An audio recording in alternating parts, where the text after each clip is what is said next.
জানতে চাইব ওই মল্লিক বাড়ির পুজোর গল্প। আচ্ছা, মল্লিক বাড়ির পুজো গল্প যদি ছোট করে বলতে হয় তাহলে আমি যবে থাকতে জ্ঞান এসছে আমার এই বাড়িতে, তবে থাকতেই দেখছি সরস্বতী পুজো নিয়ে একটা বিশেষ উন্মাদনা, মানে সাজানো, মানে নানা রকম কলকা, তখনকার দিনের পেপার কার্ট হেন তেন নিয়ে। ছোটবেলায় আমি তখন ছিলাম সহযোগী, এটা একটা খুব ভালো লাগতো, সাজানো হচ্ছে, আলপনা দেওয়া হচ্ছে, বাড়িতে পুজো পুজো রব এই করতে করতে এখন এই বছর আমাদের 54তম বর্ষ। তো এই 54th ইয়ারে এসে আমরা পা রেখেছি, পৌঁছেছি। সেটা মানে এবার এখন মানে ওই সহযোগী থেকে নিজের হাতে সাজানো, নিজের হাতে ক্রিয়েট করা, নিজের হাতে সবটা ভেবে চিন্তে করা, এইটাই ভালো লাগে আর কি। এবারে আসবো এবছরের ভাবনাটা নিয়ে, যদি ভাবনাটার একটু আমাদেরকে বল।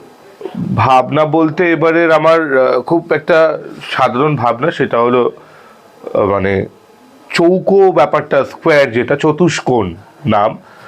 আমাদের জীবন চলতে গেলে আমাদের ওই চারটেই দিক থাকে, আমরা জানি আমাদের জীবনেতে চারটে দিক আমরা সবসময় করি, পূর্ব পশ্চিম উত্তর দক্ষিণ। তেমন জীবনে চলতে গেলেও চারটে দিক আমরা মেনটেন করে চলি এবং সবার ক্ষেত্রেই চারটে দিক বরাদ্দ। এবং এতে আমি দেখছো প্যান্ডেলে ইউজ করেছি মাদুর আর গামছা। মাদুরের বুনন ক্ষেত্রে আমরা যেটা দেখাতে চেয়েছি, একে অপরের সাথে পারস্পরিক যে সম্পর্ক, আমাদের জীবন চলতে গেলে প্রত্যেকের সাথে প্রত্যেকের যে সম্পর্কটা চলছে সেটাতে মাদুরকে আমি আইডেন্টিফাই করেছি, বুননটা বেসিক্যালি। তারপরে দেখিয়েছি গামছা।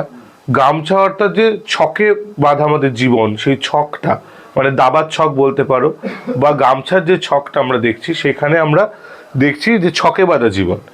তার সঙ্গে আমরা রেখেছি হচ্ছে আমাদের বাঙালি আনার যে জীবন, তাতে যেটা ব্যবহৃত খুব মানে সব বাড়িতে সব ঘরেতে সব সময় লাগে, সেটা হলো কুলো। তার সঙ্গে রয়েছে কদম ফুল, সব পুজোতে আমাদের এটা একটা আঙ্গীকার বলতে গেলে, এবং দোরগোড়ায় দোরগোড়ায় আলপনা। এবং সর্বোপরি সবটা নিয়ে সবার মধ্যে হয় না, স্বপ্নের মধ্যে একটি উজ্জ্বল জায়গা, মানে যখন আমরা একটা ব্রাইট স্পেস একটা কাউকে দিতে পারি, সেটা হলো আমার মা। একদম মানে 70s যেরকম আমরা আগে পুরোনো দিনে ছবিতে আঁকা দেখতাম মূর্তি, ঠিক সেই আঙ্গিকে মাকে তৈরি করার চেষ্টা করা হয়েছে। এবং পেছনে একটা ব্লাস্ট লাইট দেওয়া হয়েছে, যে লাইটটা মনে হচ্ছে যে মানে আলোক ছটা ফেটে মা বিরাজমান। আচ্ছা, পুজো ক্লিক্সের জন্য একটা শুভেচ্ছা বার্তা, তো অধীর আগ্রহে বসে থাকে যে একটা শুভেচ্ছা। পুজো ক্লিক্সের জন্য নতুন করে বলার কিছু নেই, পুজো ক্লিক্সের সাথে বহু দিন ধরে আমি রয়েছি। শুধু মল্লিক বাড়ি বলতে নয়, মল্লিক বাড়ির আমি অনির্বাণ মল্লিক, পুজো ক্লিক্সের সবসময় সাথে আছি, সাথে থাকবো। এবং এটাও ভালো লাগে যে আমার প্রত্যেকটা অনুষ্ঠানে প্রত্যেকটা ব্যাপারে পুজো ক্লিক্স আমার সাথে থাকে।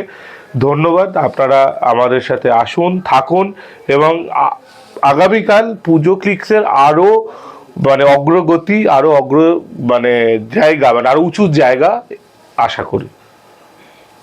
অসংখ্য